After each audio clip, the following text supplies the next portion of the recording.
ডিপ্রেশনে ভুগছেন, পেরেশানিতে আছেন, খুব বেশি দুশ্চিন্তায় আছেন, কোনো কিছু ভালো লাগছে না, আল্লাহর সাথে একটু কথা বলেন। আল্লাহ, আপনি আমার সৃষ্টিকর্তা, আপনি আমার মালিক, আপনার কাছে আমার ফিরে যেতে হবে। আপনার কত অবাধ্য হয়েছি, কত নাফরমানি করেছি, কত সীমা লঙ্ঘন করেছি, কত নির্দেশ অমান্য করেছি, কত নিষেধ লঙ্ঘন করেছি। আল্লাহ, এগুলোর জন্য পাকড়াও করলে আমার কোনো উপায় থাকবে না।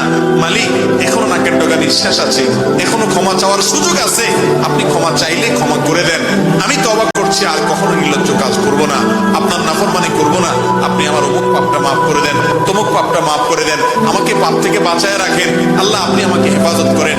আপনি হেফাজত না করলে আমি নিজে নিজে বাঁচতে পারবো না। মালিক, আপনি রহম করেন। আল্লাহর সাথে একটু কথা বলেন। আল্লাহর কসম, সালহাতুস সঙ্গে বুদি দিল খারাস, আজমুদে এক জামানা খাকে বাস। পাথর হয়ে বহুদিন ছিলেন ভাই, একটু আল্লাহর সাথে কথা বলেন, চোখের পানি ফেলেন, দোয়া করেন। বিশেষ করে ভোর রাতের দোয়া, ভোর রাতের দোয়া, এটা ভুলে মিস হয় না।